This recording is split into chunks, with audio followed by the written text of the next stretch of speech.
वंश न्यूज, दलित पीडित व शोषित जनतेचा खणखणीत आवाज। आज नागपूर जिल्ह्यातील कोराडी येथे भारतीय जनता पक्षाचे प्रदेशाध्यक्ष तथा कामठी मौदा विधानसभेचे भाजप उमेदवार चंद्रशेखर बावनकुळे यांनी सहपरिवार आपल्या मतदानाचा अधिकार बजावला। यावेळी त्यांच्यासोबत त्यांची पत्नी ज्योती बावनकुळे, मुलगा संकेत बावनकुळे, मुलगी पायल बावनकुळे आणि त्यांच्या संपूर्ण परिवाराने कोराडी येथे मतदानाचा अधिकार सकाळी बजावला। यावेळी बावनकुळे माध्यमांसमोर म्हणाले की कामठी विधानसभेतील मतदार हे मला चांगल्या मतांनी निवडून देतील आणि महाराष्ट्रामध्ये महायुतीचे सरकार हमखास येणार असाही दावा यावेळी बावनकुळे यांनी केला। महायुतीद्वारा काढलेल्या जाहीरनाम्यामध्ये दिलेले सर्व आश्वासन महायुतीचे सरकार आल्याच्या नंतर आम्ही पाळू असेही यावेळी बावनकुळे म्हणाले।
आज पवित्र मतदानाचा हक्क मी बजावला आहे आणि मला विश्वास आहे की कामठी विधानसभेतील मतदार चांगल्या मताने मला निवडून देतील।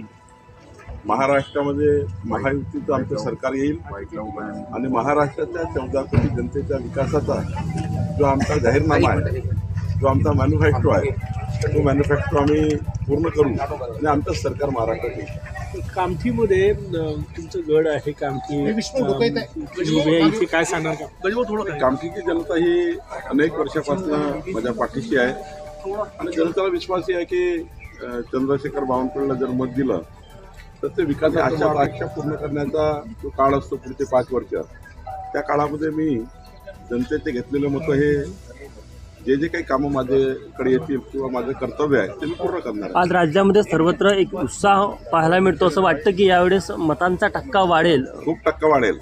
म्हणजे आमच्या लाडक्या बहिणी, आमचे लाडके भाऊ, आमचे लाडके शेतकरी यांना सर्वांना भारतीय जनता पार्टी महायुतीचा जाहीरनामा हा मान्य झाला आहे।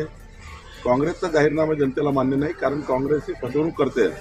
कर्नाटकमध्ये, तेलंगणामध्ये आणि हिमाचल प्रदेशमध्ये खोटा जाहीरनामा देऊन मतं घेतले। महाराष्ट्रात मात्र आता महायुतीचा जाहीरनामा जनतेला मान्य आहे। गेल्या 2 दिवसात सहानुभूती मिळवण्यासाठी अनेक स्टंट राज्यात करण्यात आले, या स्टंटचा काही उपयोग होईल का? अनिल देशमुखांकडनं अशी मला अपेक्षा नव्हती की निवडणूक जिंकण्याकरता असंही अनिल देशमुखांना करावं लागेल। काल पोलिसांनी पूर्ण खुलासा केला, त्या खुलासामध्ये आपल्याला कळलं आहे की अनिल देशमुखांनी निवडणूक जिंकण्याकरता आणि सहानुभूती मिळवण्याकरता जे काही खेळ केला आहे तो खेळ त्यांच्यावर बुमरँग झाला आहे आणि काटोलची जनता ही चरणसिंग ठाकूरांनी भारतीय जनता पार्टी महायुतीला निवडून देईल असं मला वाटतं आहे। आज सकाळी देखील त्यांच्या कार्यालयाकडनं काही पत्रकं तुम्ही खोटे जे ते वाटले गेले भाजपकडनं, त्याकडनं अशा प्रकारे एक व्हिडिओ त्यांनी टाकलेला आहे। ते आता पिसाळलेले आहेत, थोडे त्या ठिकाणी पायाखालची वाळू पसरलेली आहे। मला असं वाटतं की जिंकाचं जिंकू नाही तर हरू, पण अशा पद्धतीची क्षणबाजी कशाला करायची? अनिल बाबूंनी या वयात तरी असं करू नये असं मला वाटलं। खरं तर त्यांना काय बुद्धी सुचते मला माहीत नाही, पण मागच्या 2 वर्षापासून अनिल बाबू हे वेगळ्या पद्धतीने सहानुभूती मिळवण्याचा प्रयत्न करत आहे। त्यांचं त्यांना लखला। आमचा व्हिडिओ जास्तीत जास्त लाईक करा, शेअर करा आणि आमचे YouTube चॅनल सबस्क्राईब करा।